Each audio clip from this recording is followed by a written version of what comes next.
Speaker ముఖ్యంగా అనర్హత పిటిషన్లని తోసిపుచ్చడానికి ప్రధాన కారణం ఏంటి?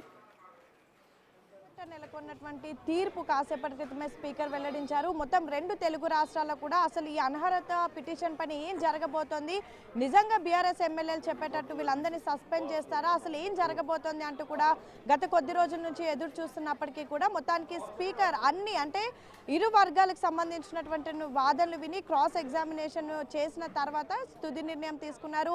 కాసేపటి క్రితమే వెల్లడించారు. మొత్తం ఎవరైతే 5 మంది ఎమ్మెల్యేలు అటు బీఆర్ఎస్ కండువా కప్పుకొని కాంగ్రెస్ లో జాయిన్ అయ్యారు అంటూ కూడా ఫిరాయింపుల ఆరోపణలు ఎదుర్కొన్నారు, వాళ్ళందరికీ కూడా క్లీన్ చీట్ ఇచ్చారు. ఇదంతా కూడా 5 మంది ఎమ్మెల్యేలకు ఒక బిగ్ రిలీఫ్ అని చెప్పుకోవచ్చు. అయితే మొదటి నుంచి కూడా ఇందాక మీరు అడిగినట్టుగా బీఆర్ఎస్ ఎమ్మెల్యేలు పదే పదే చెప్తుంది ఏంటంటే వీళ్ళంతా కూడా 10 మంది ఎమ్మెల్యేలు పార్టీ మారారని అండ్ బీఆర్ఎస్ కండువాతో గెలిచి ప్రస్తుతం రాష్ట్రంలో కాంగ్రెస్ పార్టీ ఏర్పడిన తర్వాత అందులో జాయిన్ అయ్యారని, ముఖ్యమంత్రి రేవంత్ రెడ్డిని కలిసారని, కాంగ్రెస్ కండువా కప్పుకున్నారని పేపర్లో టీవీలో వచ్చినటువంటి క్లిప్పింగ్స్ ని ఆధారంగా చేసుకుంటూ నేరుగా స్పీకర్ ని ఆశ్రయించారు.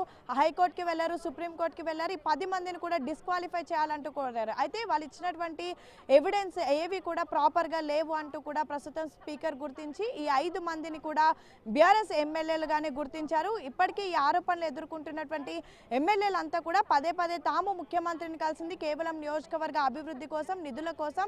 ఎవరైనా సరే, ఏ పార్టీ ముఖ్యమంత్రి అయినా సరే ఒక ఎమ్మెల్యేగా తమ నియోజకవర్గ అభివృద్ధి చేసుకోవాలంటే ఖచ్చితంగా కలవాల్సిన అవకాశం ఉంటుంది. సో అలానే కలిసాము, ముఖ్యమంత్రిని కలిసినటువంటి సమయంలో కప్పింది కూడా కాంగ్రెస్ కండువా కాదు అంటూ కూడా చెప్పడం జరిగింది. సేమ్ టైం ఇంకొక మెయిన్ టాపిక్ కూడా ఈ ఆరోపణలు ఎదుర్కొంటున్నటువంటి ఎమ్మెల్యేలు ముందు పెట్టారు. అదేంటంటే ప్రస్తుతం వీళ్ళందరికీ కూడా ఏదైతే నెల జీతం అసెంబ్లీ నుంచి వస్తుందో అందులో వాళ్ళకి కొన్ని కట్ అవుతూ ఉంటాయి. ఆ కట్ అయ్యేటటువంటివి స్టిల్ ఇంకా బీఆర్ఎస్ ఎల్పీకే వెళ్తున్నాయి. అండ్ బీఆర్ఎస్లో ఉన్నటువంటి సమయంలో అసెంబ్లీలో తామకు ఏదైతే స్థలాన్ని కేటాయించారో తాము ఇంకా అక్కడే కూర్చుంటున్నామని స్టిల్ ఇంకా వాళ్ళు బీఆర్ఎస్ పార్టీలో ఉన్నామంటూ కూడా వాళ్ళ వాదనలు బలంగా వినిపించడంతో పాటు ఆరోపణలు ఎదుర్కొంటున్నటువంటి ఎమ్మెల్యేలు తమ దగ్గర ఉన్నటువంటి ఎవిడెన్స్తో సహా క్రాస్ ఎగ్జామినేషన్కి హాజరయ్యారు. సో మొత్తం కూడా 5 మంది ఎమ్మెల్యేలు అంటే ప్రస్తుతం ఆరోపణలు 10 మంది ఎమ్మెల్యేలు ఎదుర్కొంటే అందులో 2 విచారణకి ఇంకా హాజరు కాలేదు. ఖైరతాబాద్ ఎమ్మెల్యే దానం నాగేందర్ కానివ్వండి, స్టేషన్ గన్పూర్ ఎమ్మెల్యే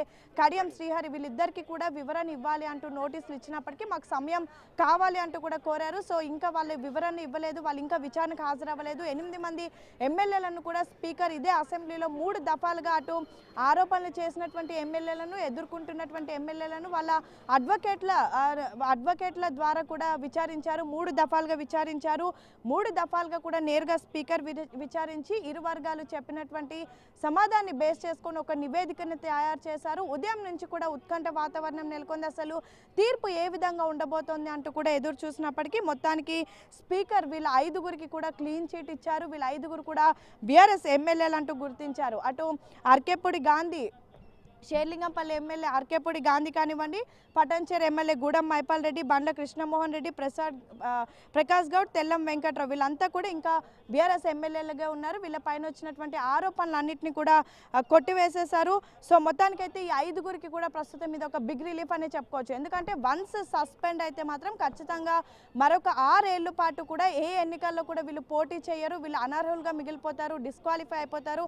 సో ఇలాంటి సందర్భంలో ఆరోపణలు ఎదుర్కొంటున్నప్పటి నుంచి కూడా ఒకవైపు కోర్టు కేసులు, మరొక వైపు అసెంబ్లీలో స్పీకర్ విచారణ ఇలా అంటూ కూడా పెద్ద ఎత్తున గందరగోళ వాతావరణం క్రియేట్ అయింది. ఎమ్మెల్యేలంతా కూడా ఆరోపణలు ఎదుర్కొంటున్నటువంటి వాళ్ళు ఒక భయంగా ఉన్నారనే చెప్పుకోవచ్చు. ఎందుకంటే ఆల్రెడీ ఒక్కొక్కరు 2-3 సార్లు ఎమ్మెల్యేలుగా ఉన్నారు, కొంతమంది ఇంకా ఇప్పుడు ఎమ్మెల్యేలుగా కొనసాగుతున్నారు. వన్స్ డిస్క్వాలిఫై అయితే ఏంటి మా పరిస్థితి అంటూ భయాందోళనకి గురైనప్పటికీ కూడా చివరిగా వాళ్ళ వైపే తీర్పు వచ్చింది. వాళ్ళందరికీ ఒక బిగ్ రిలీఫ్ వచ్చింది.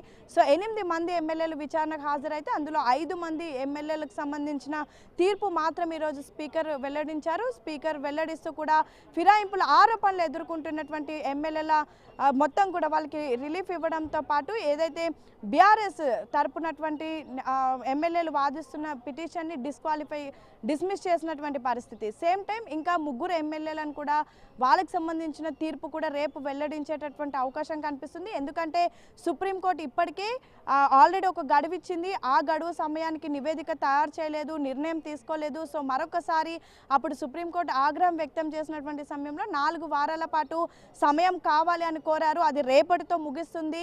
అంటే రేపు డిసెంబర్ 18కి 4 వారాల గడువు ముగుస్తుంది. సేమ్ టైం డిసెంబర్ 19వ తారీఖున సుప్రీంకోర్టు వేదికగా ఈ తెలంగాణ ఫిరాయింపుల ఎమ్మెల్యేల కేసు ఏదైతే విచారణ కూడా వస్తుంది, అక్కడ బెంచ్ మీదకి వస్తుంది. సో దానికి సంబంధించి కూడా అక్కడ వాదనలు వింటారు. సో ఇవన్నీ జరగకంటే ముందే ఈ రోజు అంటే డిసెంబర్ 17వ తారీఖునే మొత్తం 5 మంది ఎమ్మెల్యేలకు సంబంధించిన తీర్పుని స్పీకర్ వెల్లడించారు. మరొక 3 ఎమ్మెల్యేల తీర్పు కూడా రేపు వెల్లడించేటటువంటి అవకాశం కనిపిస్తుంది. ఇక మిగతా 2 ఎమ్మెల్యేలను మాత్రం ఏం చేయబోతోంది స్పీకర్ బెంచ్ అనేది మాత్రం చాలా కీలకంగా మారింది. ఎందుకంటే దానం నాగేందర్ ఇప్పటికే కాంగ్రెస్ బీఫామ్ మీద ఎంపీగా పోటీ చేశారు. కడియం శ్రీహరి తన కూతురు కడియం కావ్య ఎంపీగా పోటీ చేసినటువంటి సమయంలో కాంగ్రెస్ కండువా కప్పుకొని కాంగ్రెస్ రథం మీద ప్రచారం చేశారు. కాంగ్రెస్లో అంటే జరిగినటువంటి కార్యక్రమాల్లో పార్టిసిపేట్ చేయడంతో పాటు నేరుగా కాంగ్రెస్ కార్యాలయమైనటువంటి గాంధీ భవన్లో పీసీసీ చేసినటువంటి కార్యక్రమాల్లో కానివ్వండి, ఎగ్జిక్యూటివ్ ఎక్స్టెండెడ్ మీటింగ్ కానివ్వండి, ఇతర మీటింగ్స్లో కూడా పాల్గొన్నారు. సో వాళ్ళిద్దరి పైన విచారణ కానివ్వండి, వాళ్ళిద్దరి పైన తీసుకోబోయేటటువంటి నిర్ణయం కానివ్వండి చాలా కీలకంగా ఉండబోతోంది. ఇప్పటికే దానం రాజీనామా చేస్తారు, కడియం రాజీనామా చేస్తారు అనే అనేక వార్తలు వినిపించినప్పటికీ కూడా వాళ్ళిద్దరికి స్పీకర్ నోటీస్ ఇచ్చినా సరే ఇంకా మాకు వివరణ ఇవ్వడానికి టైం కావాలి అంటూ కూడా వాళ్ళిద్దరు విచారణకు హాజరు కాలేదు. సో వాళ్ళిద్దరిది పక్కన పెడితే మాత్రం ప్రస్తుతం 5 మంది ఎమ్మెల్యేలకు బిగ్ రిలీఫ్ వచ్చింది. మరొక 3 ఎమ్మెల్యేలను కూడా రేపు వాళ్ళకి సంబంధించినటువంటి ఏదైతే తీర్పు వెల్లడించబోతున్నారు. అండ్ మిగతా 2 ఎమ్మెల్యేలు ఏం చేస్తారు అనేది మాత్రం ఖచ్చితంగా వేచి చూడాల్సి ఉంటుంది. Okay, thank you Hema. Vedma Bojju గారు, సో మొత్తం ఓవరాల్గా స్పీకరు అనర్హత ఎమ్మెల్యేలు ఎవరైతే వాళ్ళ ఆరోపణలు ఎదుర్కొంటున్నారో వాళ్ళ వాదనలను ఏకీభవిస్తూ